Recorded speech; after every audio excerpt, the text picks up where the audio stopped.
No es un tonto aquel que renuncia a lo que aquí no puede retener para ganar aquello que nunca podrá perder.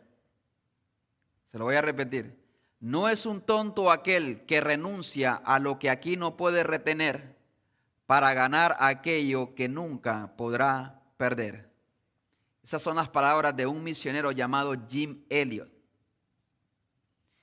quien llegó al Ecuador en marzo del 52 con la misión de predicar el evangelio en una de las tribus que se encontraba en el Amazonas, pero una de esas tribus agresivas, violentas. Después de establecer ciertos contactos con estas tribus, descendieron al lugar donde ellos habitaban, a la orilla de un río, y estuvieron viviendo por algún tiempo y eventualmente llegaron a donde ellos estaban, los misioneros. Pero el 8 de enero del 56, Jim Elliot y sus 4 amigos fueron atravesados por las lanzas de estos indígenas a quienes ellos les querían compartir la palabra de Dios. Murieron los 4 misioneros, entre ellos Jim Elliot. Y alguien podría preguntarse, ¿dónde estaba Dios? ¿Por qué Dios no protegió a estos misioneros? La causa que estaban haciendo, abandonar Estados Unidos e internarse en el Amazonas, no era una suficiente muestra de amor por Cristo y por las personas. ¿Por qué? ¿Por qué Dios permitió? ¿No podía protegerlos el Señor? ¿Será que había algún propósito en este tipo de tragedia? Son cosas que en realidad no hacen sentido, que si usted hubiera planeado hacer estas misiones o dirigir la historia de Jim Elliot, lo hubiera escrito diferente el guión, ¿sí o no? Quizás usted hubiese escrito algo muy diferente, donde Jim Elliot llegaba, se relacionaba con los guaraníes, empezaba a convivir con ellos, le explicaba el evangelio y eventualmente cada uno venía al conocimiento del Señor. Pero no fue así. Dios en sus propósitos tenía algo diferente. Elizabeth Elliot, esposa de Jim Elliot, lejos de cuestionar y pelear contra Dios, sería la misionera que Dios usaría y no necesariamente a Jim y sus amigos. Ella logró establecer contacto y logró internarse y vivir con los guaraníes, con su pequeño hijo. Habitó con aquellas personas que habían dado muerte a su esposo y al padre de su hijo. Aquellos hombres, al entender que era esta mujer la esposa de Jim Elliot, de uno de los que habían matado, se quedaron sorprendidos y no lograban comprender cómo aquella mujer estaba demostrando tanto amor por ellos e interés si ellos mismos habían matado a su esposo. Gracias a Dios, ellos eventualmente se interesaron no solamente en su comportamiento de Elizabeth, sino también en el mensaje que Elizabeth Elliot les quería compartir. Uno a uno, desde el cacique, desde el mero líder, hasta el más joven, fueron entregando sus vidas a Cristo. Y aquella aldea recibió el evangelio. Pero es fácil mirar hacia atrás y decir, había un propósito. Pero no en el momento cuando Elizabeth Elliot recibió la noticia de que había muerto su esposo. Querido hermano, Dios obra de unas maneras misteriosas. No puedes meter a Dios en tu cajita y ponerle límites. Eso sí, Dios nunca obrará en contra de su palabra. No quiero decir que Dios hace lo que quiere, con quien quiere, donde quiere y a la manera que Él quiere. Dios ha expresado su voluntad en su palabra y ese es su carácter. Dios nunca irá en contra de su palabra. Nada más para aclarar. Pero Dios obra de maneras misteriosas, cosas que nosotros no podemos comprender. Así que hoy quiero continuar con la serie Caminando por Fe. Nos toca caminar por fe cuando la razón tiene un límite, la razón no da más para comprender los misterios de Dios. Caminando por fe en tiempos de confusión. El tema número 3, que es básicamente una protesta de Habacuc a la voluntad y a los planes de Dios. Por eso yo lo he titulado, Cuando sus planes son contrarios a mis expectativas. Recordemos que en el capítulo 1, del versículo 1 al versículo 4, de aquí de Habacuc, en el libro de Habacuc, había presentado este profeta su lamento y su queja delante de Dios. Es decir, ¿dónde está Dios cuando el impío agrede al justo? Hay tanta injusticia, tanta violencia a mi alrededor. Señor, ¿por qué me permites ver tanta maldad? ¿Por qué no actúas? Del versículo 5 al versículo 11 del capítulo 1 de Habacuc, entonces Dios responde a Habacuc. Pero ese es el tema acá. A Habacuc no le agradó o no estuvo de acuerdo con que Dios estuviese levantando a los babilonios para castigar el pecado de su pueblo. Y es donde llegamos al versículo 12. Del versículo 12 del capítulo 1 de Habacuc al capítulo 2, versículo 1, básicamente Habacuc está presentando en esta ocasión una segunda protesta. Porque si antes no entendía por qué Dios no hacía nada para disciplinar al pueblo de Israel, ahora no entiende básicamente por qué Dios va a usar a los babilonios para disciplinar al pueblo de Israel. Entonces viene la segunda réplica de este profeta Habacuc. Y hoy vamos a aprender ciertos principios básicos a la hora de presentarnos a Dios cuando no comprendamos lo que está pasando. La primera protesta es por qué Dios no hace nada. La segunda protesta es por qué Dios lo hace de esta manera. ¿Entiende la diferencia? Una cosa es que Dios no haga nada, no veas a Dios. Y otra cosa es que Dios obre y haga algo y no te parezca o no estés de acuerdo. Pero vamos a leer la Biblia allí en Habacuc. Vaya conmigo al libro del profeta Habacuc. Yo sé que algunos ya lo tienen ahí. Capítulo 1, versículo 12. Por favor, acompáñeme. Habacuc 12. 1:12. Perdón. Habacuc 1:12. ¿Lo tenemos, hermanos? Gloria a Dios. Dice la palabra del Señor en Habacuc, capítulo 1, versículo 12. Empieza con esta pregunta. ¿No eres tú desde el principio, oh Jehová, Dios mío, santo mío? No moriremos. Oh Jehová, para juicio lo pusiste, y tú, oh roca, lo fundaste para castigar. Muy limpio eres de ojos para ver el mal, no puedes ver el agravio. ¿Por qué ves a los menospreciadores y callas cuando destruye al impío, el impío, al más justo que él? Esa es la pregunta clave. Y callas cuando destruye el impío al más justo que él. 14. Y haces que sean los hombres como los peces del mar, como reptiles que no tienen quien los gobierne. Sacará a todos con anzuelo, los recogerá con su red y los juntará en sus mallas, por lo cual se alegrará y se regocijará. Por esto hará sacrificios a su red y ofrecerá sahumerios a sus mallas, porque con ellas engordó su porción y engrosó su comida. Última pregunta. ¿Vaciará por eso su red y no tendrá piedad de aniquilar naciones continuamente? 2:1. Sobre mi guarda estaré y sobre la fortaleza afirmaré el pie y velaré para ver lo que se me dirá y qué he de responder tocante a mi queja. Vamos a orar. Soberano Dios y Padre que estás en los cielos, ayúdanos a ver tu gran poder y tus propósitos en medio de nuestra adversidad. Y cuando no logremos entenderlos, mi Dios, simplemente abrázanos, simplemente consuélanos y danos una fe firme para seguir adelante, sin renunciar a aquel en quien nosotros hemos creído. Suplico, oh Dios, que nos bendigas en esta hora y que en tu gracia nos ministres, que abra nuestro entendimiento y que podamos, Padre eterno, aquellos que tenemos ciertas dudas, aquellos que estamos atravesando por experiencias que no podemos comprender, suplico, oh Dios, que nos ilumines y que podamos en medio de esta adversidad y de esta tormenta conocerte más a ti y tu poder. En el nombre de Jesús. Amén y amén. Pueden sentarse, mis hermanos. Tres cosas podemos hacer en esas experiencias que no podemos comprender. Es decir, cuando Dios obra de una manera que nosotros no esperábamos. Recordar al Dios del pacto. Ese es un principio básico.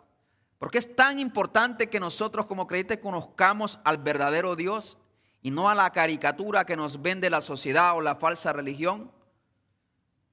Porque este es el Dios que nos va a sostener. O tú conoces el carácter de una persona, conoces su fidelidad, su lealtad, su responsabilidad, tú eres capaz de descansar, así no entiendas por qué está haciendo lo que está haciendo, así no comprendas.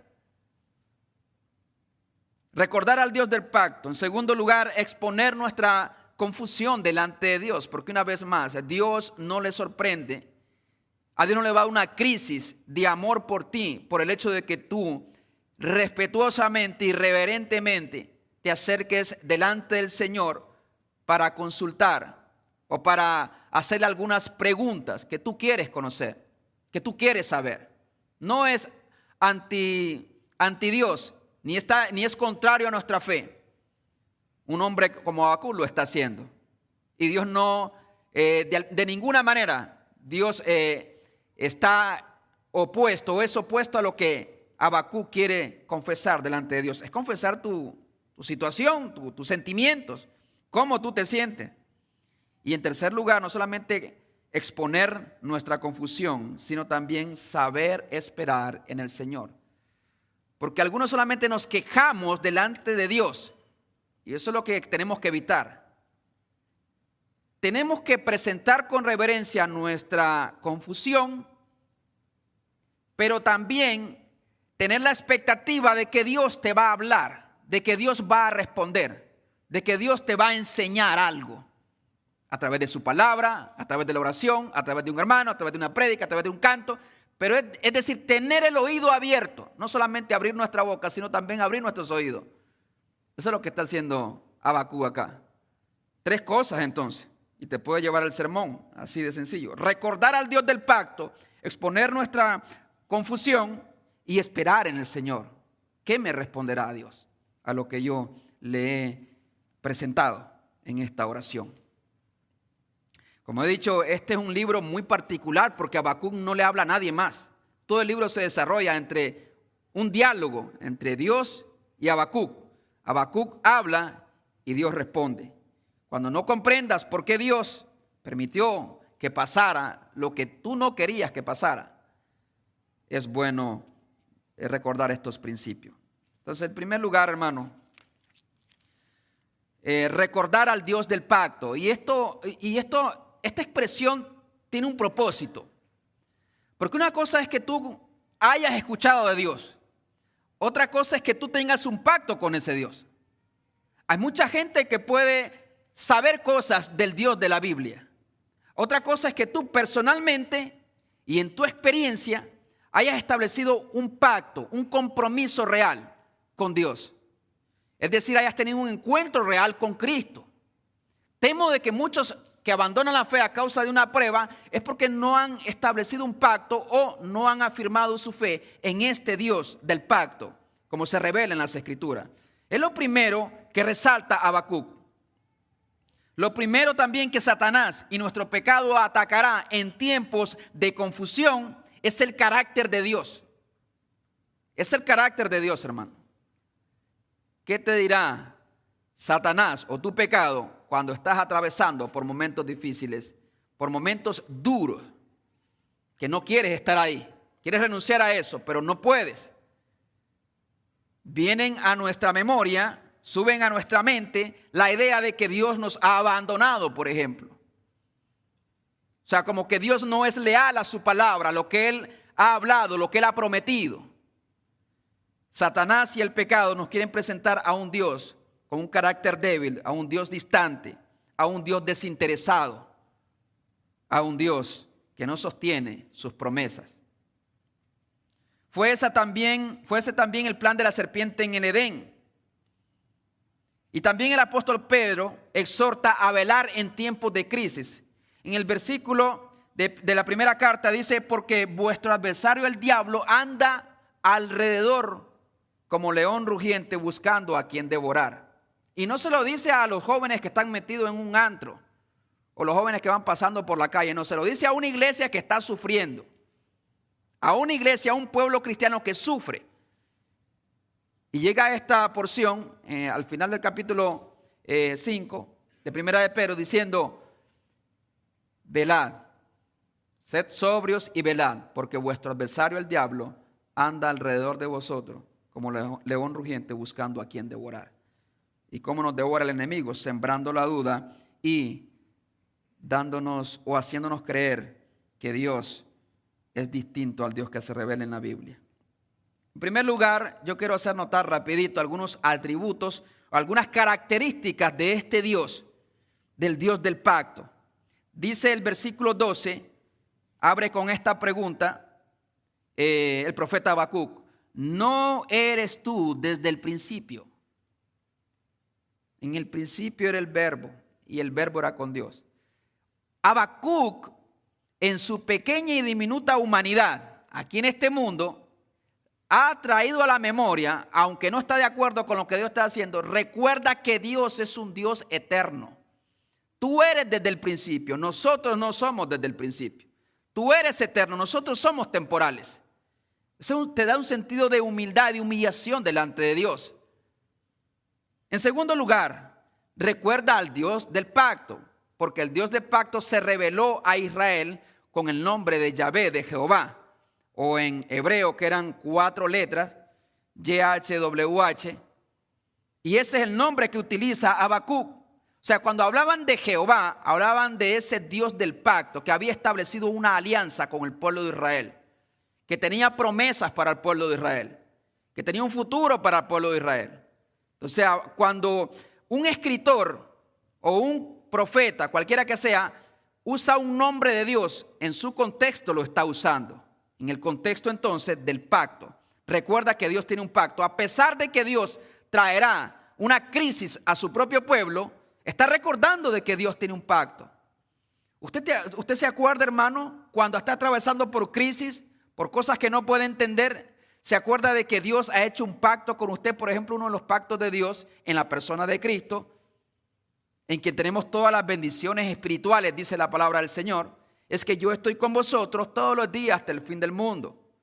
Dios también dice que sabemos que todas las cosas a nuestro alrededor cooperan para el bien de sus hijos y que nada pasa si no es su voluntad. Tenemos que reconocer y recordar a ese Dios. ¿Quién ha sido Dios no solamente en los momentos de crisis, pero en los momentos más oscuros de mi vida? Cómo Dios se ha manifestado, cómo Dios ha mantenido su pacto. Dios ha sido fiel a mi vida. Dios me ha provisto cuando no tenía cómo resolver en esta o aquella situación que yo estaba viviendo. Yo recuerdo que estuve en el hospital y cómo Dios llegó y me rescató. ¿Cómo dudaré de este Dios del pacto? Y ese pacto del que nosotros gozamos es a través de la persona de Cristo. Recuerde que nosotros éramos ajenos a los pactos y a las promesas. Y aquí es donde estoy haciendo un puente entre la experiencia de Israel y nuestra experiencia. O sea, nosotros no somos un pueblo étnicamente hablando que había establecido pactos con Dios. ¿De quiénes son los pactos, las promesas, la promulgación de la ley? Los patriarcas, dice Pablo, son de Israel, son de los judíos, no son nuestros. Pero a nosotros Dios nos alcanzó también por su gracia en la persona de Jesucristo. Amén. Él ha derramado la sangre del nuevo pacto. Nosotros entonces podemos confiar en esa alianza que estableció no solamente Dios con nosotros, sino que Dios con nosotros a través de la persona de su Hijo. Él hace posible que nosotros tengamos un pacto con Dios, un pacto eterno, un pacto por los siglos de los siglos, que no se romperá. Un Dios personal, mire lo que dice la Biblia ahí. No eres tú desde el principio, eternidad, oh Jehová, Dios del pacto, Dios mío y santo mío. Un Dios personal, no como ese Dios que muchos nos han vendido, un Dios distante, un Dios que es tan grande y poderoso, pero que no se puede relacionar con el ser humano. Nuestro Dios es un Dios personal, que mira tu situación personal, te trata a ti de manera personal, no a través de intermediarios, no a través de otras personas. Se ha abierto el velo, dice la Escritura, cuando Jesús murió, dando a entender que ahora usted y yo podemos entrar directamente a la presencia de Dios. Podemos tener una relación personal. Dios me puede entender a mí, puede conocer mis más profundos deseos, mis más profundos temores, mis pensamientos. A ese nivel Dios me conoce como nadie más. Dios mío y santo mío. No solamente dice Dios y santo, sino Dios mío y santo mío. Un Dios personal. Obviamente también resalta la santidad de Dios. La santidad es que Dios está por encima de todo y de todos. Pero también la santidad de Dios tiene que ver que Él está por encima y separado completamente del pecado. Entonces, atribuiremos maldad a Dios cuando atravesamos por el dolor nosotros. Esa es la tendencia del pecado. Atribuiremos un mal propósito a Dios cuando atravesamos por alguna crisis matrimonial, por alguna crisis de salud. ¿Pensaremos mal de Dios? Entonces no es un Dios santo. Es lo que está aclarando acá Habacuc. Yo sé que tú eres santo. Yo sé que no hay maldad en ti, Señor. El hecho de que uno entienda lo que me pasa ahora no significa que tu carácter ha cambiado. Tú eres santo. Dios mío, santo mío. Y esto lo enfatiza más abajo también. Es un Dios fiel. Dice, no moriremos. No moriremos. Es decir, no seremos completamente destruidos a causa de nuestros pecados. Uno de los sufrimientos más grandes en las personas que están atravesando por situaciones en su vida es que creen que no van a ver la mano de Dios o que van a morir en el desierto. Y eso añade grandes crisis también emocionales. Creen que vamos a morir. Así. Habacuc dice, no moriremos, no seremos destruidos totalmente. No, porque Dios tenía un pacto, porque Dios es fiel. Y ese es el otro punto, Dios es fiel, no moriremos. Un Dios fuerte y poderoso, cuando habla de que, oh Jehová, dice ahí, no moriremos, oh Jehová, para juicio los pusiste, oh roca. La roca siempre habla de firmeza, de fortaleza de Dios. Y al terminar habla de que Él es un Dios justo. Habacuc no se atreve a pedirle a Dios, no se atrevería a pedirle a Dios que le dé a Israel lo que Israel merece. Dice la palabra del Señor, para juicio lo pusiste, lo fundaste para castigar a ese pueblo llamado Babilonia. Ahora pensemos nosotros en nuestras vidas. ¿Qué tanto nosotros conocemos a Dios para poder aferrarnos a Él en los momentos de adversidad? No solamente ideas que hayas escuchado de Dios. Yo recuerdo que aquí cuando recién vine yo hablé del Dios de la Biblia. Porque yo creo que es el fundamento para poder tener una vida cristiana saludable, no solamente cuando las cosas van bien, sino también saber glorificar a Dios cuando las cosas no van tan bien en nuestras vidas. Si usted no conoce a Dios, usted tiene una fe fundada en la arena. En la arena, cuando llegue el viento, la tempestad, el huracán, va a destruir su casa. Necesitamos conocer. De hecho, la Biblia es un libro que nos revela a Dios. Dios se está revelando a sí mismo. Está revelando su carácter, sus propósitos, sus valores. Necesitamos conocer a Dios. Pero cuando atravesamos por dificultades, situaciones que de verdad nos consumen, nos pueden destruir por dentro y por fuera, has reconocido a este Dios eterno, a este Dios del pacto, a este Dios personal, directamente, un trato directo contigo, a un Dios fiel, a un Dios santo, a un Dios fuerte y poderoso y a un Dios justo. Es que no es justo que Dios permita que esto pase en mi vida. Has sentado a Dios en el banquillo de los acusados y tú te has vuelto el juez de Dios, en realidad. Entonces le estás diciendo a Dios cómo Dios debería de actuar. Nosotros las criaturas nos sentamos en la silla del juez y entonces procesamos a este Dios que no me parece cómo está trabajando en mi vida. No, Habacuc tiene otra actitud. Reconoce todas estas cosas. Es bueno que usted, cuando está atravesando por adversidades, recuerde una vez más el Dios en quien usted ha creído. Cómo ha sido ese Dios fiel, bueno, misericordioso, lleno de gracia, un Dios personal, un Dios que ha establecido un pacto con usted y no rompe los pactos, porque tiene que ver con su lealtad y su fidelidad. Un Dios fuerte y poderoso. Cuando la adversidad toca fuertemente nuestras vidas, recordemos cuán fuerte es nuestro Dios. salga a la yarda de su casa, mire hacia el cielo y pregúntese, ¿quién es este Dios que estableció los cielos, la luna y las estrellas? ¿No es mi Dios? ¿No es un Dios personal? ¿No puedo hablar yo directamente con Él? ¿No puede este Dios acaso darme el consuelo y las fuerzas que yo necesito? ¿No puedo yo presentar incluso mis quejas delante de Él con reverencia y con respeto? Como se la puedo presentar también a un padre a quien respeto, cuando tengo alguna confusión en mi vida. Necesitamos recordar el Dios del pacto. En segundo lugar, expone su confusión. La crisis espiritual y teológica de Habacuc es esta: Israel merece ser castigado, merece ser disciplinado. Es más, se queja delante de Dios. Ojalá y así nos quejáramos nosotros delante de Dios, porque es el corazón de un hombre piadoso. Al ver tanta corrupción, tanta maldad en su pueblo, clama a Dios y le dice: ¿por qué me permites ver tanta maldad, violencia, Señor? Pero el problema no es que Israel merezca o no corrección de Dios. El problema es que Habacuc no está de acuerdo en cómo Dios lo hará. Ese es el problema de Habacuc acá. Sí merece corrección, pero no a través de los babilonios, Señor. ¿Por qué? Ahí lo dice la palabra del Señor. Dice el versículo 13: muy limpio eres de ojos para ver el mal, ni puedes ver el agravio. ¿Por qué ves a los menospreciadores, hablando de los babilonios, y callas cuando destruye el impío al más justo que él? Al más justo que él, es la palabra clave ahí. El impío, los babilonios, van a destruir y van a castigar a aquellos que son un poco mejor que ellos. Muy limpio eres de ojos para ver el mal y puedes ver el agravio. Está resaltando ahí una vez más la santidad de Dios.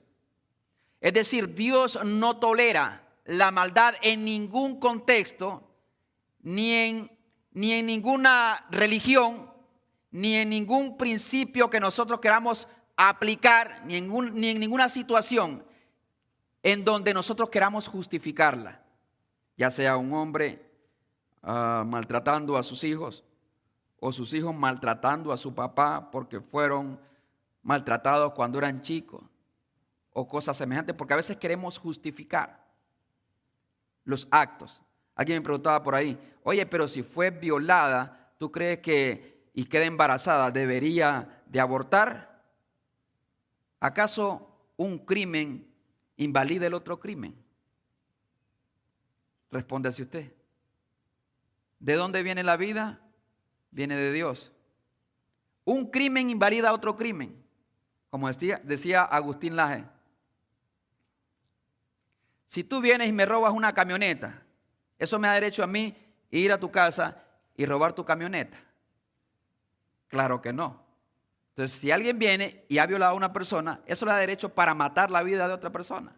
¿Acabar con la vida de otra persona? Claro que no. Un crimen no puede justificar otro crimen, claro que no. Muy limpio eres para ver el mal, ni puedes ver el agravio. Es decir, Dios no tolera en ninguna circunstancia ningún tipo de violencia, ningún tipo de maldad. Es que así somos, es que estamos jóvenes, es que es jovencito. Es normal que se ande embriagando, es normal que salga con muchachitas y ande de aquí a allá. Al cabo que con que se protege y se cuida. Es la mente más diabólica que se ha estado produciendo en los últimos 50 años. ¿Qué dice Dios acerca de estas cosas? Vamos a valorar las cosas como Dios dice, no como el mundo las dice.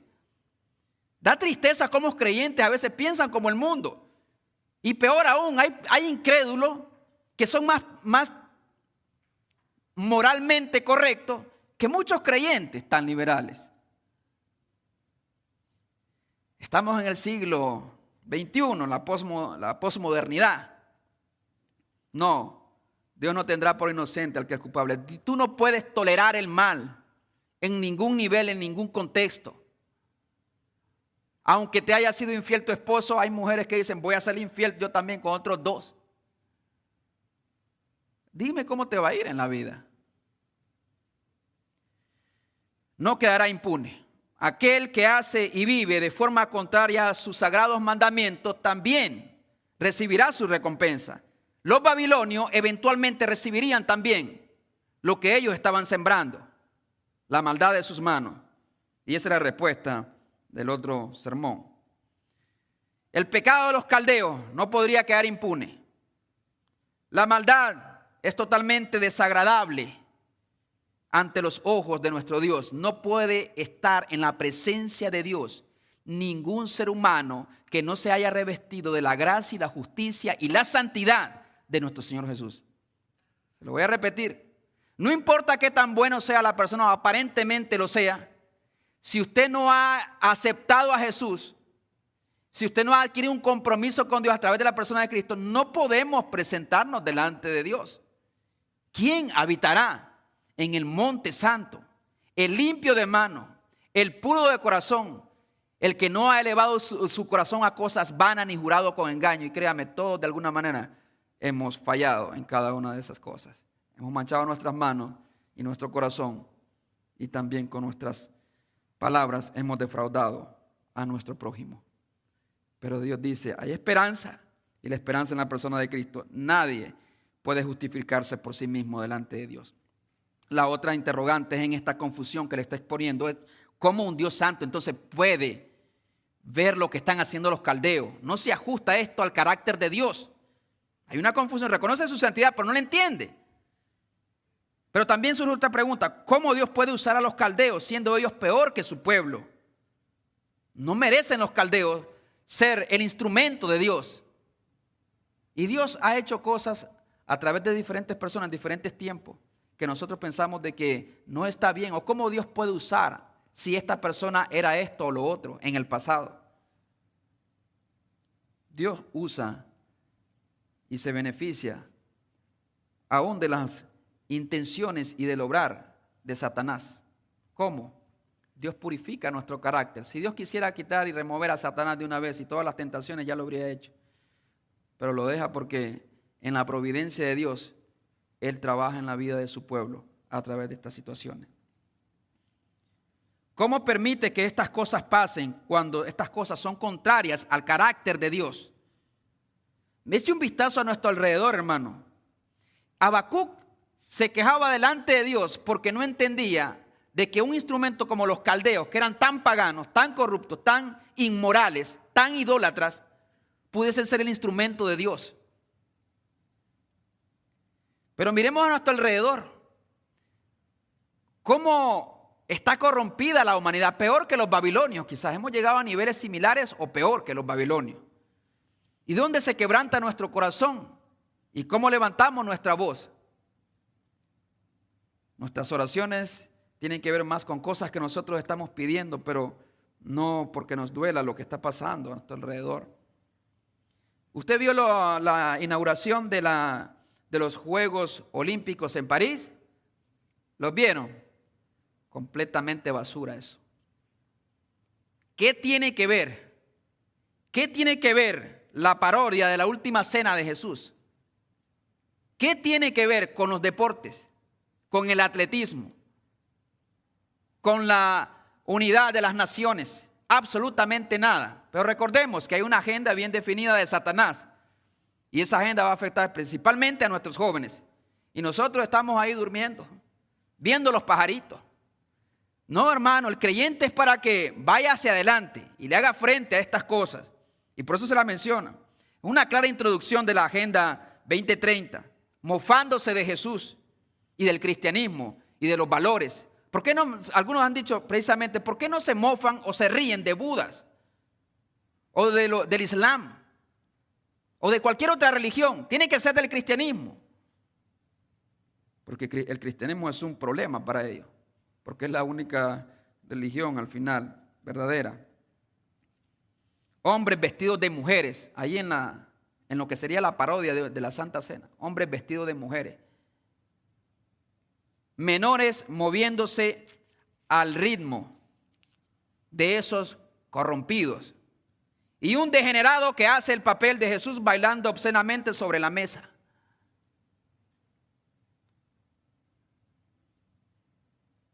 Es una sociedad en decadencia precipitoso, en forma espiral, hermano. Caída libre, vamos, en nuestra moral y en nuestros valores cristianos.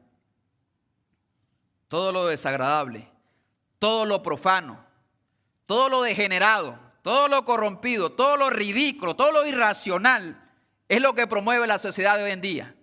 Esas son las cosas que promueven. ¿Sabían que es un evento que van a ver miles de millones de personas en diferentes partes del mundo? Y aprovechan esa plataforma, no para transmitir valores morales, no para transmitir principios que traigan la unidad y la paz en las familias. No, todas esas cosas es una aberración del enemigo, de Satanás. Esas son las que se ponen delante de sus hijos, ¿sí? Y eso es lo que están bebiendo nuestras generaciones. Dicho sea de paso, recordemos que tenemos un evangelismo esta tarde, ¿verdad?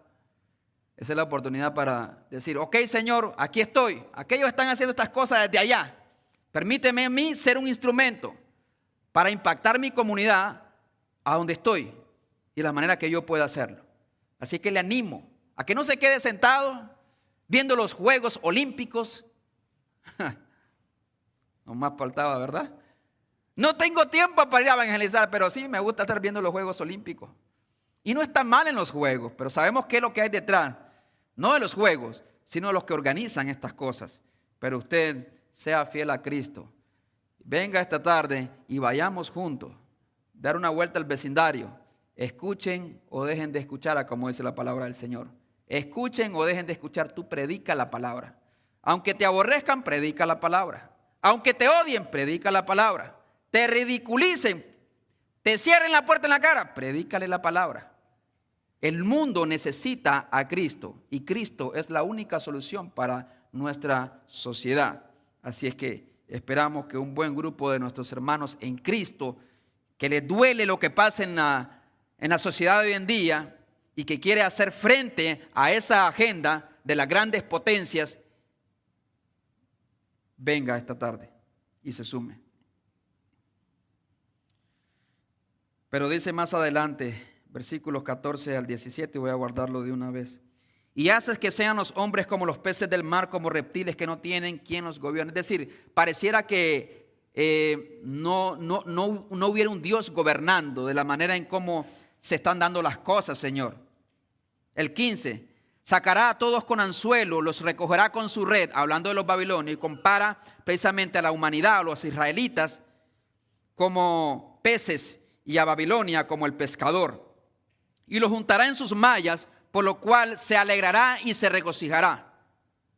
Por lo que ha hecho, por lo que ha conquistado. Versículo 16. Por esto hará sacrificio a su red y ofrecerá sahumerios a sus mallas, porque en ellos engordó su porción y engrosó su comida. Es decir, los babilonios atribuirían sus éxitos de conquista a ellos mismos, a su propia fuerza, a su propio poder, a su propia inteligencia. Como muchos, igual que Nabucodonosor, pecamos de esa manera. Podemos llegar aquí, prosperar y creer que nosotros en nuestra propia capacidad, sin la ayuda de Dios necesariamente, logramos lo que logramos. Hermano, sos una partícula de polvo en esta tierra y cuando Dios quiera quitar el hálito de tu vida, te la quita. No te tiene que pedir permiso. Hasta ahí quédate. Decía Jonathan Edwards en su predicación, en su famoso sermón, pecadores en manos de un Dios airado. La vida del hombre cuelga de un hilo muy finito, muy finito.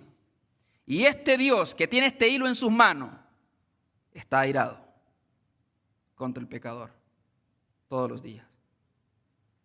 Y lo único que lo retiene es su gracia. Por su gracia, como dijo también Jeremías en Lamentaciones, por su misericordia no hemos sido consumidos. Amén. Es por su misericordia que no hemos sido consumidos. Por su misericordia yo estoy aquí parado todavía. Si Dios no tuviera misericordia, solamente fuera un Dios justo, que me da lo que yo merezco, nadie estaría aquí en esta mañana en realidad. Reconozcamos cada día, no seamos como los babilonios, que venían y se inclinaban entonces a sus mayas, es decir, a sus propios dioses, o se rendían a sí mismos culto y adoración. Yo he levantado esta Babilonia con mi gran poder, decía Nabucodonosor. Por lo tanto, existe esa tendencia en el ser humano de olvidarse de Dios en los momentos de prosperidad también. ¿Por qué Dios permite que este pueblo que es idólatra, que adora a sus mayas, lo que está diciendo, que se atribuye a sí mismo el poder y no da la honra a Dios? ¿Por qué Dios lo está usando? La confusión de Habacuc. Está confundido el hombre. Y 17 dice, vaciará por eso su red y no tendrá piedad ni de aniquilar naciones continuamente. Es decir, ¿hasta dónde va a llegar el poder de los babilonios? ¿Habrá un límite en todo lo que ellos hacen? ¿Pondrás un límite, Señor, en ellos? ¿Hasta dónde, oh Dios, vas a permitir que sigas sufriendo de esta manera que estoy sufriendo? ¿Habrá un límite, Señor? Dios puso límites incluso al océano, al mar, y le dijo, hasta aquí llegarán tus olas y no pasará. Eso lo dice Job, y no van a pasar. Yo me di cuenta de esa verdad, de que si Dios tiene el poder para decirle a las olas, hasta aquí no pasan. Y un día me puse a pensar, ¿por qué no pasan de ahí las olas? Porque Dios les puso un límite. Aún las mareas más altas llegan hasta cierto nivel, excepto que haya un tsunami o algo así. Pero tanta agua, ¿quién la puede contener? El Dios del universo que hizo los cielos y la tierra y le dijo a las olas, hasta aquí llegará tu poder y no pasarás. Yo eso lo apliqué a mi vida una vez que estaba pasando por una crisis. Ok, esto no va a pasar más allá de la orilla, a donde Dios le puso un límite. Debo descansar en esa verdad. No es que el mal no va a llegar a mi vida, es que Dios tiene un límite también hasta dónde me va a afectar. Como le dijo Dios al mismo Satanás, he aquí Job está en tus manos, pero no toques su vida. No toques su vida. Incluso Jesús le dice a Pedro, Pedro, tienes que orar y velar, porque Satanás me ha pedido a ti para zarandearte como a trigo. O sea, Satanás había venido a hablar con Jesús, porque quería tentar a Pedro, hacer caer a Pedro. No, Señor, hasta la muerte yo te seguiré. Jesús le dice, no. Yo he orado por ti, dice Jesús. Yo he orado por ti. Pero cuando vuelvas, conforta a tus hermanos. Es decir, te vas a desviar. Te vas a apartar, Pedro. Me vas a negar. Pero cuando regreses,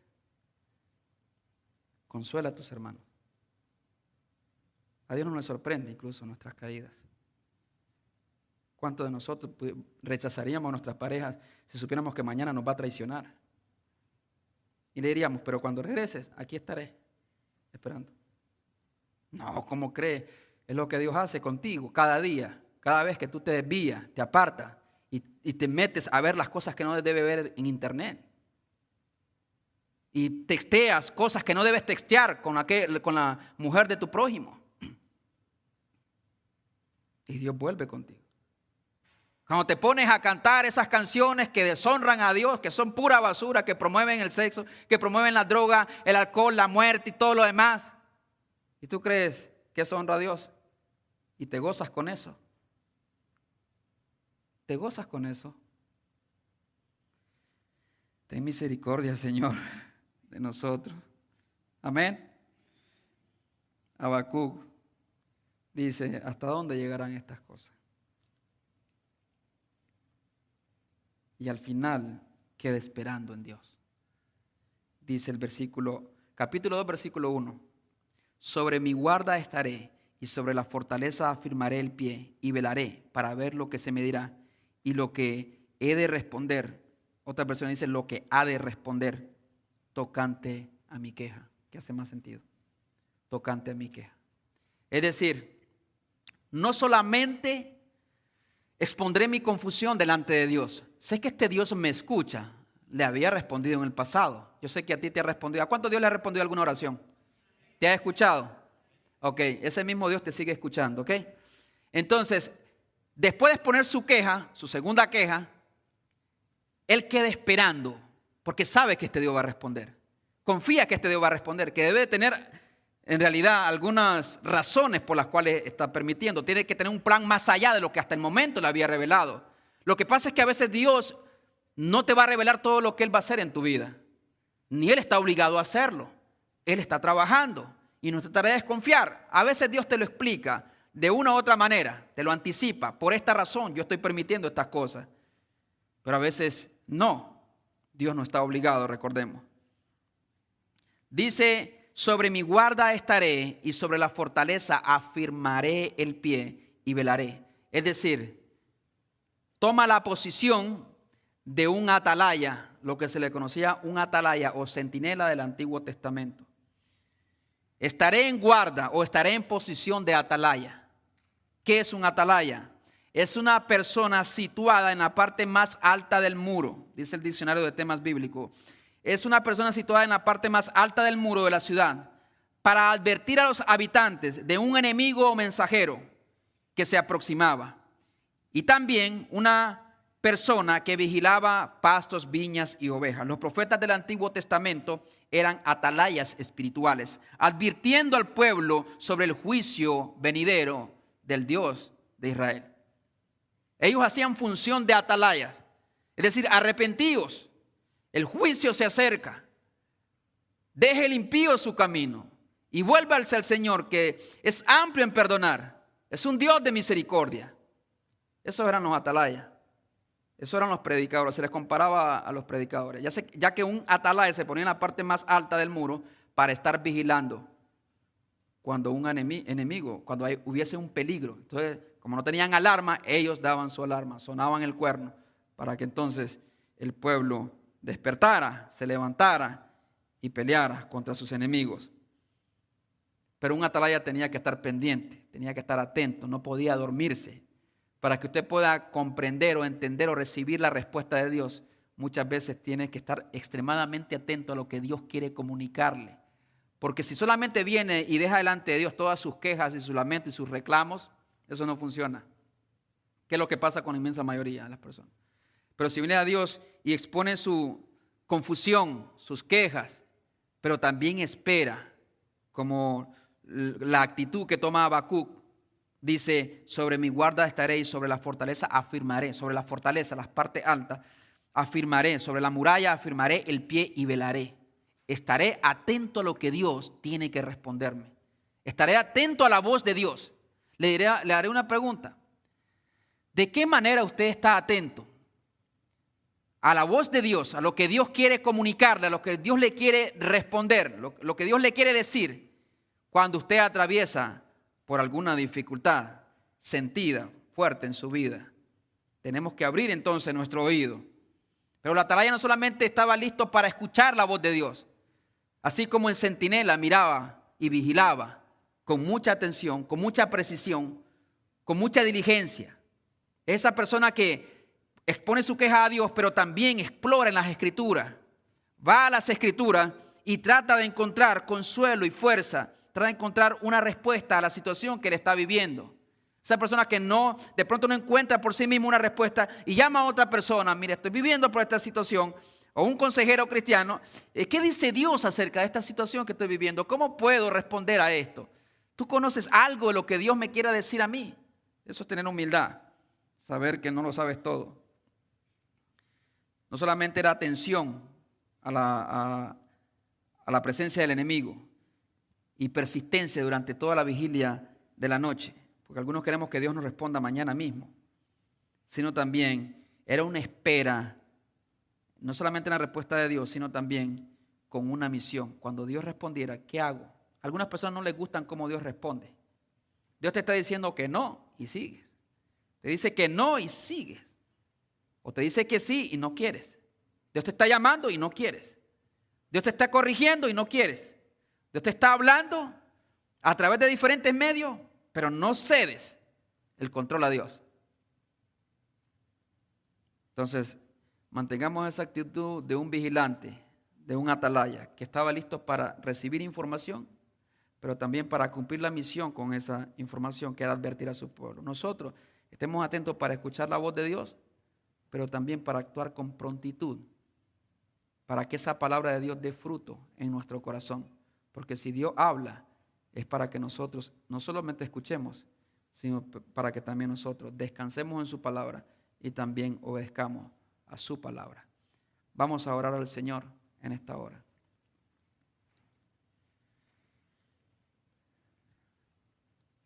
Yo no sé qué tipo de quejas tú tienes delante de Dios y no sé cuánto tiempo llevas en esa situación. Pero en esta hora aprendemos a través de las Escrituras que es necesario reconocer la bondad, el amor, el pacto, la fidelidad, la fortaleza que hay en Dios. Es necesario que con reverencia expongamos al Señor nuestra confusión, pero no solamente eso, sino que también esperemos en el tiempo de Dios y esperemos en su respuesta para nuestras vidas. Querido Dios, te agradecemos porque tu palabra es como un martillo, dice las Escrituras, que golpea, que quebranta nuestra incredulidad, que quebranta nuestro orgullo, que quebranta, Señor, nuestro pecado para que nos volvamos a ti. Tal como Habacuc, así también nosotros, oh Dios, estamos en tu presencia y te suplicamos que bendigas a tu pueblo. Ten misericordia de nosotros, mi Dios. No tomes en cuenta las veces que hemos concebido a un Dios falso, a un Dios creado a nuestra imagen y semejanza. Dígale al Señor: Señor, yo reconozco que tus planes son mejores que los míos. Y aunque no te pueda entender, Señor, aunque no pueda comprender lo que esté pasando en su totalidad, aunque haya un sentido de confusión en mi alma, aunque quiera salir de lo que estoy viviendo, esperaré en ti. Esperaré en el Dios de mi salvación. Esperaré en el Dios del pacto. Seguiré creyendo y confiando en tus promesas, en tu amor, en tu gracia, en tu misericordia. Y tal como dijo Job un día: aunque Él me mate, en Él esperaré. Mi esperanza está en ti, Señor, y solo en ti. Perdóname si pongo mi esperanza en otras cosas, si las he puesto en los médicos, consejeros, psicólogos, psiquiatras, medicina. Hoy nos volvemos a ti y reconocemos que la salvación viene del Señor. Y aún en esta mi adversidad, sé que tú estás trabajando en mi corazón.